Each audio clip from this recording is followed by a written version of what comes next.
Di jiwa raga agama negara terbilang dalamkan kita memilih siapa pewaris bangsa yang jaya. Ayolah dibilang generasi muda di sekolah juga di rumah, di sekolah juga di. Assalamualaikum warahmatullahi wabarakatuh. Untuk podcast kali ini kita akan membahas UAS tahu aktornya dari Jakarta. Nah, saya sebagai Bu Balkis akan menanyakan kepada Doni tentang guru sosiologi. Sebenarnya apa masalahnya Pak sampai UAS itu dideportasi dari negara Singapura? Ya, sepengetahuan saya ada salah satu ceramah UAS yang mengatakan bahwa beliau membolehkan atau menghalalkan bom bunuh diri bagi tentara Palestina yang diserang oleh Israel, sehingga mungkin negara Singapura khawatir dengan ceramah UAS itu akan mengganggu stabilitas negara mereka dan menjadi ancaman, sehingga dikhawatirkan bisa saja terjadi bom bunuh diri di Singapura. Oh, sampai Gitu. seperti itu ya Pak, kekhawatirannya negara Singapura. Padahal Singapura itu negara kecil ya Pak ya, sampai khawatirnya sebegitunya. Ya, sebenarnya setiap negara punya hak untuk melarang siapa saja yang masuk ke negara mereka demi menjaga kedaulatan negara dan stabilitas negara mereka. Sampai seperti itu. Jadi kalau dalam sosiologi itu sebenarnya tidak ada benar atau salah, yang ada hanyalah konstruksi masyarakat yang bersangkutan, sehingga mereka punya persepsi dan mereka punya hak untuk menjaga keamanan, menjaga kestabilan masyarakat mereka sendiri demi keamanan masyarakat, Untuk sebenarnya seperti keamanan itu. dalam menjaga dari Iya, kota stabilitas negara. negara kecil Betul. dari Singapura itu ya Pak Iya. ya. Ya, mungkin supaya lebih jelas kita bisa undang Pak Dr. Haji Dedi Nur Hadiat yang mungkin lebih paham tentang masalah UAS ini. Tentang UAS Ya. ini. Ya, mungkin Deportasi mari kita dari panggil. negara Singapura. Betul. Di jiwa raga agama negara terbilang dalamkan kita memilih siapa pewaris bangsa yang jaya. Ayolah dibilang generasi muda di sekolah. Ya, selamat datang untuk Pak Dedi. Kita mau menanyakan Pak tentang sebenarnya apa masalah yang terjadi peristiwa seperti UAS dari negara dideportasi dari negara Singapura ini Pak. Sebenarnya Bapak tadi sudah dengar dialog antara Bu Balkis dengan Pak Doni. Tanggapan Pak Doni itu bagus karena backgroundnya ilmu sosiologi ya. Kalau Bu Balkis itu karena matematika ya. Matematika. Ya. Kalau orang matematika memang diplomasinya agak beda ya. Eksak ya. Iya. 1 tambah 1 2. Kalau Pak Doni 2 tambah 2 itu bukan 4, dia bukan. Iya, banyak. 10 kurangin 6. Beda lagi. Itulah orang sosial seperti itu. Pertanyaannya tadi masalah UAS ya. Iya. Sebenarnya Bapak bukan lebih tahu Pak Doni. Kebetulan Bapak itu suka nulis gitu. Dan pagi ini tadi sebelum berangkat ke sekolah, subuh habis sholat subuh menulis. Judulnya ya tentang UAS. Ternyata setelah dari beberapa referensi, UAS itu bukan cuma di Singapura deportasi. Di antaranya di sini di Timor Leste, kemudian di Belanda. Tapi ada yang lucu. Ketika wawancara di TV One dengan Duta Besar Indonesia untuk Singapura, mengungkapkan bahwa ketika deportasi di Timor Leste itu kenapa kok baru diberitahu sekarang, tidak jauh-jauh hari, kan undangannya udah lama gitu kan. Ternyata apa jawabannya? Ini adalah permintaan dari Jakarta. Gitu. Jadi di Belanda maupun di Singapura, menurut persepsi ya, asumsi atau dugaan UAS, sama seperti halnya di Timor Leste. Aktor intelektualnya ada kemungkinan dari Jakarta, oknum mungkin ya, di luar sepengetahuan pemerintah, karena kan kita negara demokrasi ya, bermacam-macam lah seperti itu. Tentang UAS sendiri, apa yang dikatakan Pak Doni tadi, seperti Yusril Iza Mahendra juga sama. Pak Yusril Iza Mahendra kan calon presiden dulu ya, zaman dengan Pak Amin Rais ya, berpartner pada saat itu. Dia ahli hukum tata negara. Mengatakan bahwa UAS itu adalah alim ulama garis lurus. Apa sih garis lurus itu, Pak Doni? Barangkali bisa memahami maknanya apa ya? Mungkin yang dimaksud garis lurus yang berpedoman pada Al-Quran dan hadis gitu. Jadi beliau itu tidak berbicara berdasarkan pendapatnya pribadi, tetapi selalu berpatokan kepada pendapat ulama seperti itu. Jadi nggak bisa dipesan ya? Iya, Tolong cariin ayat untuk menghalalkan ini, udah nggak bisa ya? betul. Ngerti Pak Bagis? Ya, kebenarannya ngambil dari Jadi garis lurusnya seperti Iya. itu. Tadi kembali karena garis lurus itu, Bapak juga tuliskan di sini di Kompasiana hari ini 20 Mei diterbitkannya jam 4.41 tuh menjelaskan tentang itu. Dari beberapa sumber Bapak tuliskan di sini persis seperti yang dikatakan Pak Iza Mahendra ya, garis lurus. Mereka itu di sini Bapak mengutip beberapa tulisan dari beberapa sumber bahwa UAS tuh mengatakan non muslim itu kafir. Coba menurut Bapak Kis, kalau tidak boleh mengatakan kafir kepada non muslim, bagusnya apa ya? Noni aja kali ya. Oh iya, Non muslim nah, gitu ya. ya non muslim atau non Islam, karena memang agamanya beda dari Oh, Islam, gitu. tidak Jadi jangan tidak mengat- langsung dicap jadi kafir gitu Pak, karena kan beda kayaknya Bu Pakis tadi anti Singapura ya Iya. kelihatannya, tapi sekarang jadi pro Singapura ya. Menurut Pak Doni apa boleh nggak orang Muslim mengatakan yang non Muslim itu kafir? Kalau berdasarkan sejarah apa ya, kata kafir itu kan sebenarnya muncul dari orang Quraisy itu sendiri. Jadi mereka yang menyebut diri mereka sebenarnya kafir, itu artinya menutup diri dari petunjuk yang dibawa oleh Nabi Muhammad. Oh, sejarahnya begitu ya? Iya, seperti itu. Jadi orang Quraisy mengaku dirinya sendiri ya. Iya, kafir itu artinya menutup diri dari. Cover ya, kalau Iya, ini kan cover. buku, ini ada covernya ya, ada covernya ditutup. Kalau yang namanya buku, kalau ditutup sama cover bisa kebaca nggak? tidak.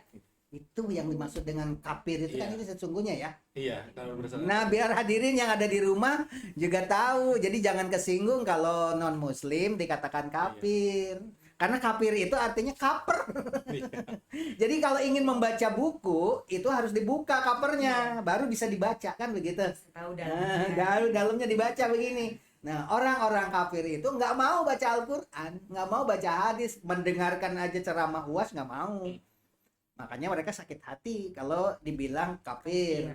Dianggap garis keras kalau mencanangkan itu. Yang Bapak baca begitu dari duta besarnya, diantaranya mengatakan kafir untuk non-muslim. Kemudian yang kedua tadi yang dikatakan Pak Doni, apa tadi? Ya bahwa Menghalalkan bom bunuh diri. iya, Sebenarnya untuk bela diri itu pun kalau ada di suasana perang Iya. di Palestina ya, bukan menghalalkan bunuh diri, membela Palestina berada di mana saja, kayaknya bukan begitu deh kalau Wes mengatakan, tapi untuk suasana bela daripada terancam di depan moncong senjata apapun bisa dilakukan, gitu kan? Itu Bahkan Bapak menganggap sebenarnya itu karena kekhawatiran yang berlebihan. Terlepas dari Singapura itu sebenarnya dulu adalah wilayah Melayu ya.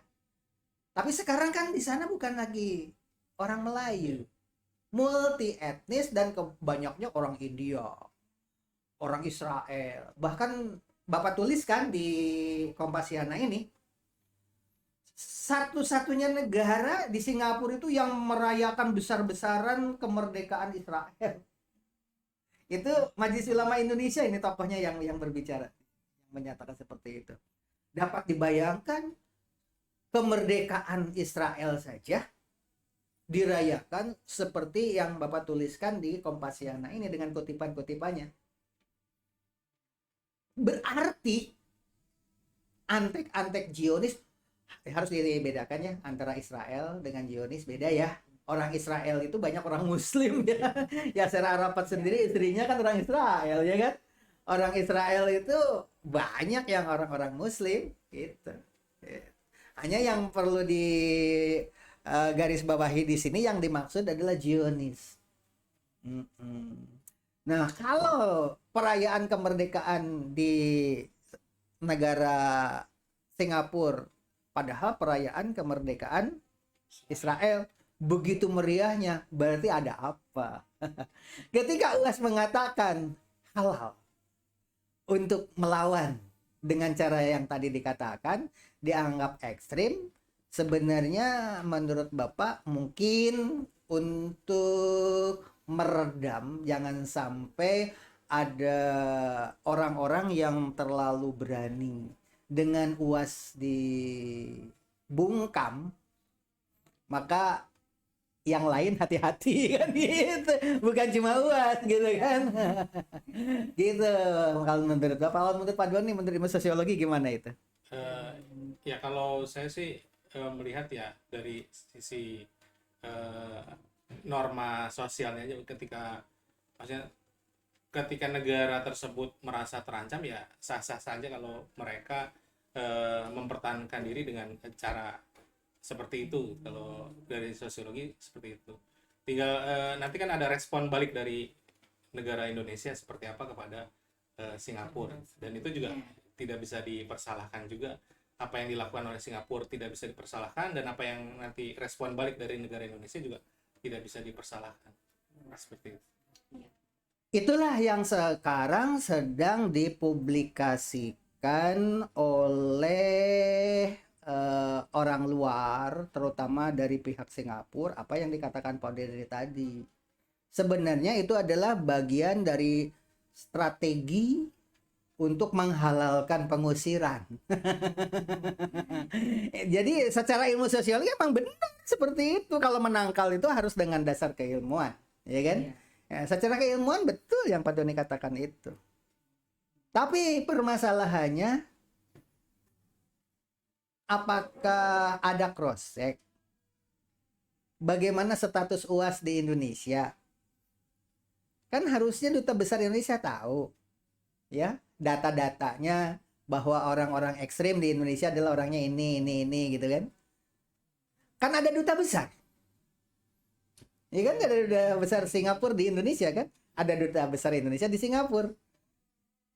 Kok tiba-tiba mengambil seperti itu gitu kan? Benar, sebenarnya itu hak negara. Orang Indonesia saja Bapak tuliskan di sini menurut orang Indonesia yang melindungi para TKI di luar negeri mengatakan seperti itu. Bahkan jumlahnya disebutkan di situ, biar sengaja nggak disebutkan biar pada baca. Orang Singapura yang ditolak ke Indonesia itu ratusan jumlahnya. Ada nggak di situ? Ada, Pak. Berapa? Catat 452. 452 yang Bapak tuliskan ya. Iya. Warga negara asing yang ditolak ke Indonesia. Iya. Yang orang Singapurnya berapa? 152.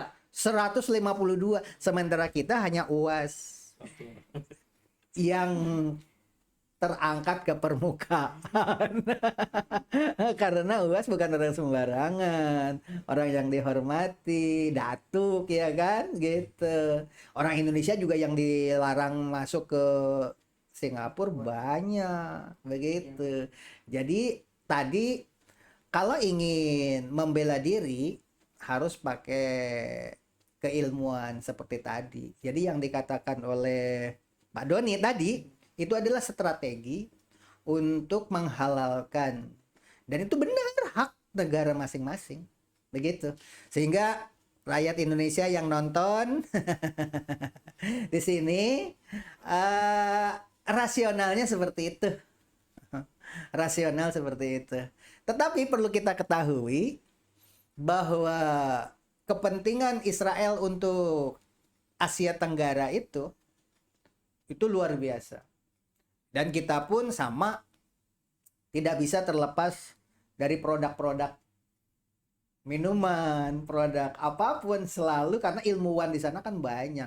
Dalam Al-Quran dijelaskan bahwa orang Israel itu orang-orang pilihan kan? Itu salah satu contoh di antaranya. Kita ambil hikmahnya saja, bahwa peristiwa ini sebenarnya supaya kita mau berpikir cerdas. Apa menurut Bu Balkis? Berpikir cerdasnya di mana? Kita harus mengetahui apa latar belakang dasarnya, kenapa seperti itu. Kita ambil hikmah. Iya. Dengan adanya seperti ini, Iya. kan orang tidak lagi mau berbuat semau gue, minjem uang ke luar negeri sebebas-bebasnya, padahal itu bisa menjatuhkan harga diri. Wah, si Pak Doni mah banyak utang, akhirnya asalnya orang segen jadi kagak segen, orang keliput utang. Nah, untuk meningkatkan harkat dan martabat negara, salah satu di antaranya, isu seperti itu harus ditangkal. Gitu. Banyak hal. Mengapa sekarang Singapura kok berani ke Indonesia seperti itu? Padahal dulu Asia Afrika di mana? Yang punya gagasan siapa? Dan dulu itu yang namanya Singapura itu bagian dari Kerajaan Sriwijaya. Kerajaan Sriwijaya ya. Iya. Lebih tahu tuh Pak Doni.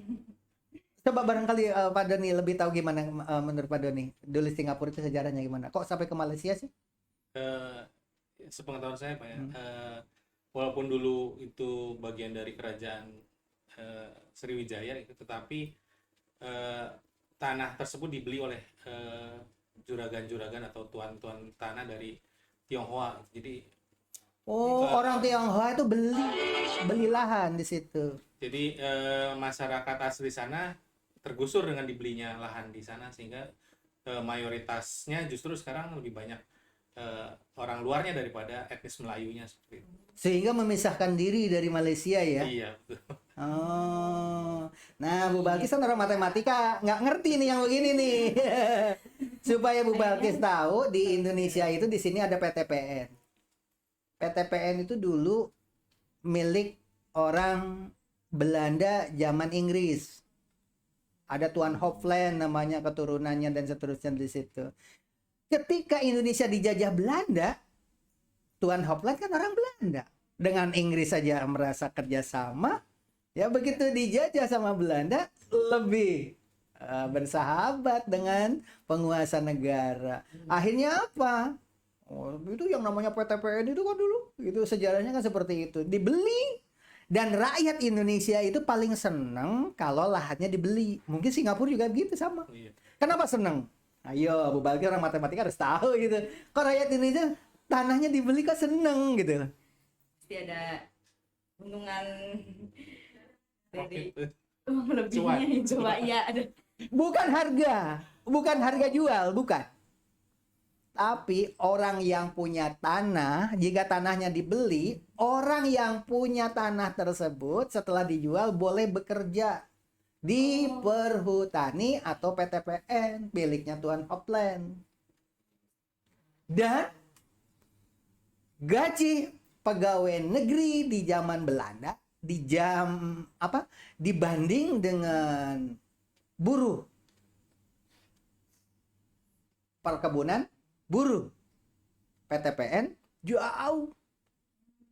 Lebih sejahtera, buruh. Kalau di kita mah sekarang kan para pejabat lebih subur daripada rakyat gitu kan. Zaman Tuan Hopland begitu, makanya dijual. Singapura itu berbahaya karena tanah dijual. Makanya di Indonesia, ini kan Hari Kebangkitan Nasional ya. Indonesia itu ada yang tidak boleh. Orang Cina beli tanah nggak boleh di mana ya? Di Jogja. Yogyakarta. Yogyakarta itu HGB. Nggak boleh orang asing beli tanah di situ, nggak boleh. Bikin jalan tol aja susah. Pemerintah pusat aja mau bikin jalan tol agak susah di sana. Ya di mana-mana sudah ada jalan tol. Jogja nggak ada. Yang diperlukan adalah jalan gratis untuk rakyat. Kan begitu. Tapi konon katanya sih sebentar lagi ada. Katanya gitu.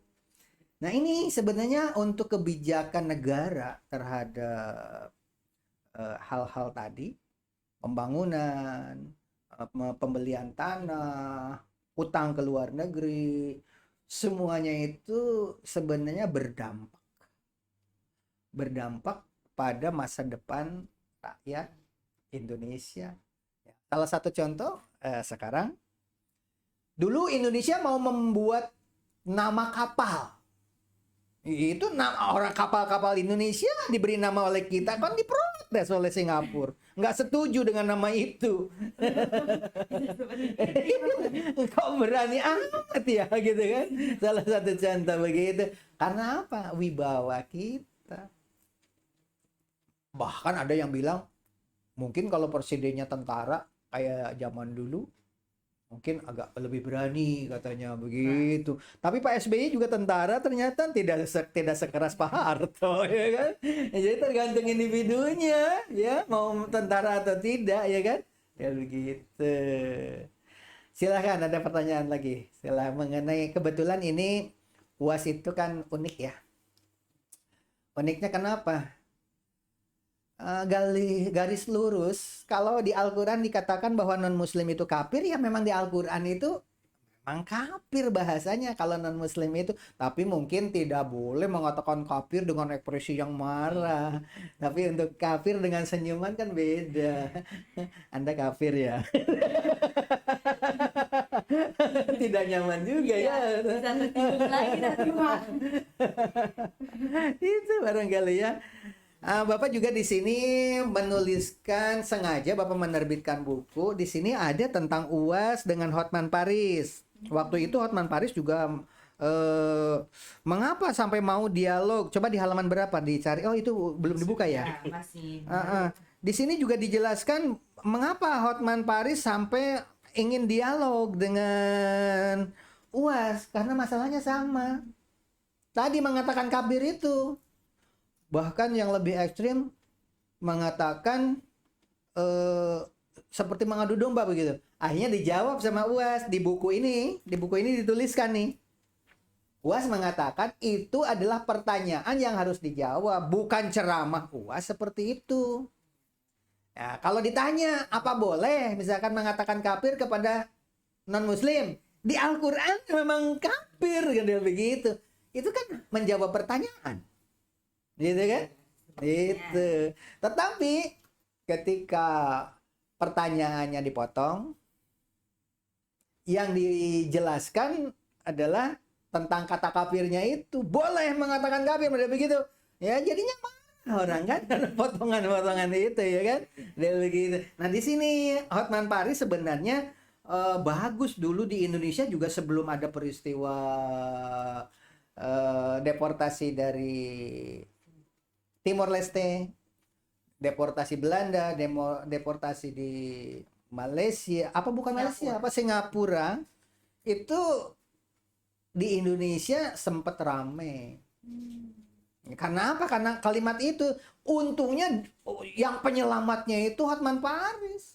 Padahal Hotman Paris kan non-muslim kan? Iya. Gitu. Akhirnya diklarifikasi bahwa itu hanya menjawab pertanyaan. Kalau menjawab pertanyaan kan harus garis lurus, masa dibelok-belok. Ya, kalau tidak Boleh ya, tidak boleh. Kalau boleh ya boleh, itu yang dimaksud dengan garis lurus. Gitu barangkali ya. Ini karena Hari Kebangkitan Nasional, jadi kita harus bangkit, mari bersama-sama. Nanti closing statement masing-masing aja ya. Mari kita bersama-sama untuk harkat martabat bangsa ini. Sekarang semua handphone kan ada di tangan masing-masing. Silakan yang hobi nulis, nulis. Yang hobi edit video. Yang menyejukkan. Yang pintar bahasa Inggris pakai bahasa Inggris. Yang pintar berbahasa Belanda pakai bahasa Belanda. Biar orang luar negeri, oh menonton videonya menarik dan menyenangkan. Itu adalah bagian dari klarifikasi ya kan? Iya. Sekarang ini tampaknya tidak ada klarifikasi seperti itu. Maka semua rakyat Indonesia, siswa SLTP, siswa SMA, guru-guru, semua menulis, membuat buku. Kalau bukunya berbahasa Inggris bisa di-online-kan, sekarang digital ya kan, biar dibaca orang asing, lintas negara, lintas bahasa. Sehingga hal-hal seperti ini tidak akan terjadi. Karena bisa terklarifikasi. Itu barangkali closing statement dari Bapak ya. Barangkali silakan Pak Doni dengan Bagaimana tanggapannya untuk closing statement aja ya. Ya, kalau dari dari saya dengan Hari Kebangkitan Nasional ini kita mari sama-sama jaga keutuhan negara kita gitu, dan kedaulatan negara. Jadi jangan sampai kita mau diintervensi oleh negara asing. Mungkin seperti itu.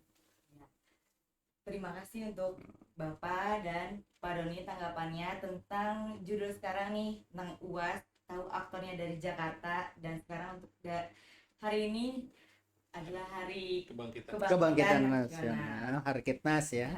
Mas. Sekian dulu dari kami. Wassalamualaikum warahmatullahi wabarakatuh. Waalaikumsalam. Salah. Oke. Jiwa raga, agama negara terbilang. Dalam rangkaian dipilih siapa, pewaris bangsa yang jaya.